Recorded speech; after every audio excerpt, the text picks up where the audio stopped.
राजशाही यानी राजा की सत्ता लागू करने की मांग कर रहे थे, जिन पर पुलिस वालों ने लाठियां बरसाई। बताया गया कि इस लाठीचार्ज में कई लोग घायल हो गए। प्रदर्शन कर रहे लोगों ने आरोप लगाया कि नेपाल की मौजूदा सरकार ने भ्रष्टाचार की सारी हदें पार कर दी हैं, जिसके बाद उन्होंने दोबारा नेपाल की सत्ता राजा ज्ञानेंद्र शाह के हाथ में सौंपे जाने के लिए आंदोलन छेड़ दिया। प्रदर्शनकारियों ने नेपाल के प्रधानमंत्री केपी शर्मा ओली को यह अल्टीमेटम दे दिया कि वो हफ्ते भर के अंदर सत्ता छोड़ दें, वरना नेपाल में भूचाल आ जाएगा। और साथ ही उन लोगों ने नेपाल को दोबारा हिंदू राष्ट्र घोषित करने की मांग भी कर दी। करीब 17 साल बाद वहां फिर एक बार राजशाही लाने की मांग के जोर पकड़ते ही बवाल मच गया। नेपाल की राजधानी काठमांडू में हजारों लोग सड़कों पर उतर आए। 2008 में हुए एक आंदोलन के बाद नेपाल लोकतांत्रिक देश बन गया था, लेकिन वहां दोबारा राजशाही लागू करने की मांग उठनी शुरू हो गई। हजारों लोग राजधानी काठमांडू की सड़कों पर उतर आए, लेकिन उन्हें रोकने के लिए नेपाल की सरकार ने वहां सेना के जवानों को उतार दिया, जिसके बाद काठमांडू की सड़कों पर बवाल मच गया। एक तरफ नेपाल में दोबारा राजशाही लाने की मांग कर रहे हजारों समर्थक दिखे, तो दूसरी तरफ सेना के जवान हाथों में नेपाल के झंडे लिए प्रदर्शनकारी आगे बढ़ते गए। वो नेपाल की सरकार को उखाड़ फेंकने की चेतावनी देते हुए जैसे ही सेना के जवानों के पास पहुंचे, वहां हंगामा मच गया, क्योंकि जवानों ने उन्हें रोकने की कोशिश की। सुरक्षा घेरे की तरफ बढ़ते लोगों को रोकने के लिए जवानों ने पहले पानी की बौछार की, लेकिन जैसे ही पानी की धार थमी, प्रदर्शनकारियों ने दूसरी तरफ से पत्थर बरसाने शुरू कर दिए।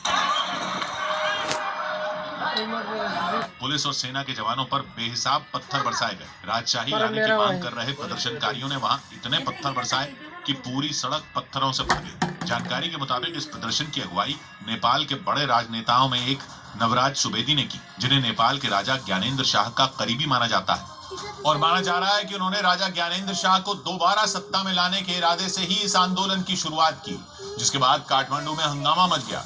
साल 2008 तक नेपाल के राजा रहे ज्ञानेंद्र शाह और नवराज सुवेदी की अपील पर हजारों लोग प्रदर्शन के लिए कूद पड़े, और उन्हें इस बात की चिंता तक नहीं रही कि पुलिस और सेना के जवान उनका क्या हश्र करेंगे। काठमांडू में हुए इस प्रदर्शन के दौरान सेना के जवानों ने जमकर लाठियां बांधी। प्रदर्शनकारियों की तरफ से की गई पत्थरबाजी के बाद पुलिस और सेना के जवानों का पारा चढ़ गया। वो पूरे लाव लश्कर के साथ आगे बढ़े और राजशाही की मांग करने वालों पर टूट पड़े। उन्हें ढूंढ ढूंढ कर मारा।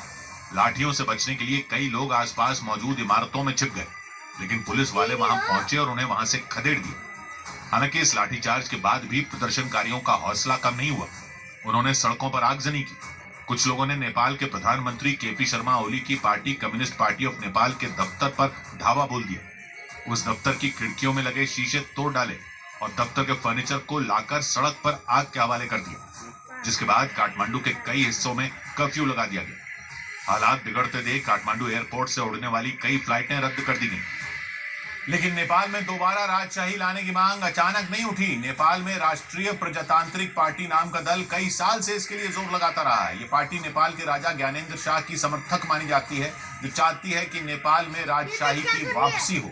हालांकि इस आंदोलन ने धार 10 मार्च को पकड़ी। उस दिन राजा ज्ञानेंद्र शाह करीब 2 महीने बाद काठमांडू लौटे थे, तो उनके स्वागत में 10,000 से ज्यादा लोग काठमांडू के त्रिभुवन इंटरनेशनल एयरपोर्ट पर जमा हो गए थे।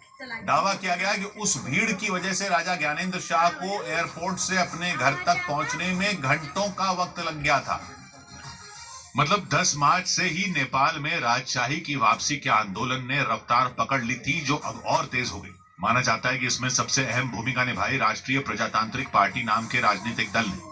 ये पार्टी 2008 से ही राजशाही और नेपाल के राजा ज्ञानेंद्र शाह की समर्थक मानी जाती है। दावा किया गया कि इसी पार्टी ने 10 मार्च को नेपाल के राजा रहे ज्ञानेंद्र शाह की वापसी के बाद इस आंदोलन को तेज कर दिया था, और उसके हजारों कार्यकर्ता रास्तों पर उतर आए, और तभी से वो नेपाल की सत्ता राजा ज्ञानेंद्र शाह को सौंपने की मांग कर रहे हैं। और पिछले कुछ दिनों में तो नेपाल में ये मुद्दा आग की तरह फैल गया। ज्ञानेंद्र शाह के समर्थकों ने राजधानी काठमांडू में जगह जगह प्रदर्शन किए। उन्हें रोकने के लिए सेना के जवानों की तैनाती की गई। कई बार दोनों के बीच टकराव की स्थिति बनी, पत्थरबाजी हुई, लाठीचार्ज हुआ और आंसू गैस के गोले तक दागे गए। हालांकि इतनी सख्ती के बावजूद राजा ज्ञानेंद्र शाह के समर्थक डटे रहे, और उनकी मांग ये है कि नेपाल की सत्ता में बैठे केपी ओली 1 हफ्ते के अंदर कुर्सी छोड़ दें। राजा ज्ञानेंद्र शाह के समर्थकों ने तो वहां की सरकार को यह अल्टीमेटम तक दे दिया कि अगर सत्ता में राजशाही की वापसी न हुई तो बात बिगड़ सकती है, और उन्होंने धमकी दी कि फिर नेपाल में 2008 के आंदोलन से भी बड़ा आंदोलन होगा। 2008 में नेपाल में वहां के वामपंथी संगठनों और माओवादियों की अगुवाई में जो आंदोलन हुआ था, उसी के बाद नेपाल में लोकतंत्र अपनाया गया था।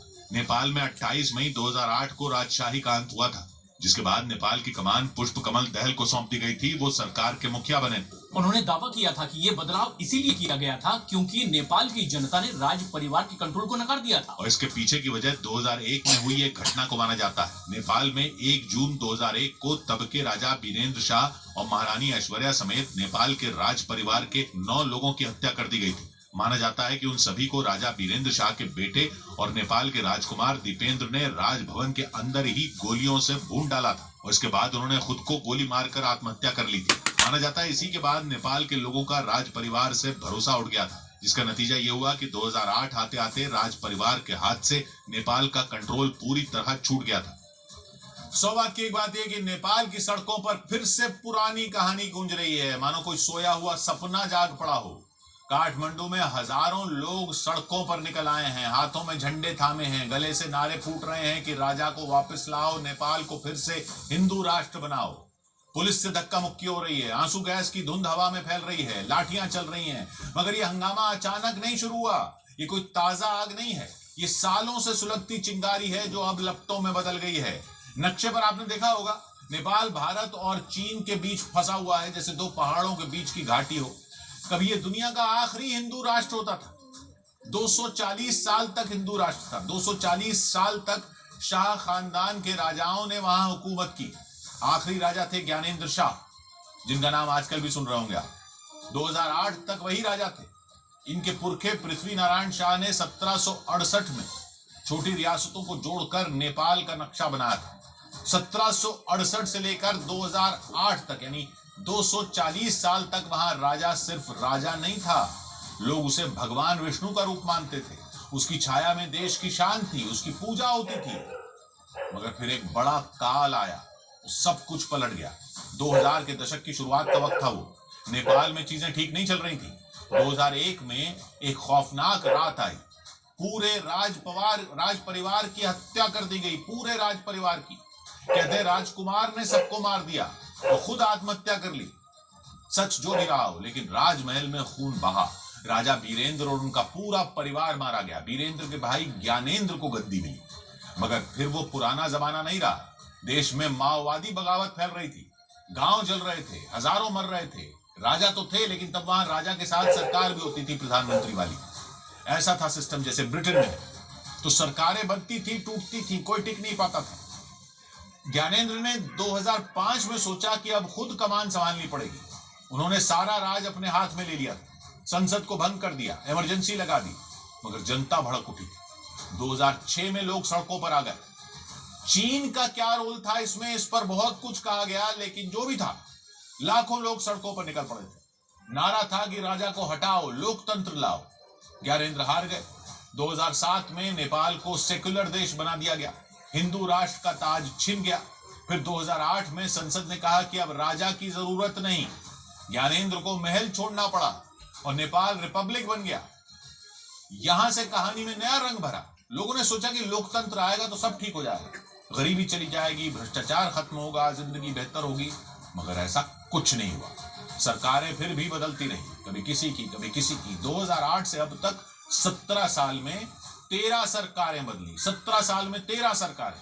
हर बार वही नेता, वही बड़े बड़े वादे, और लोगों का आरोप था कि सबकी जेबें भरने की वही तरकीबें।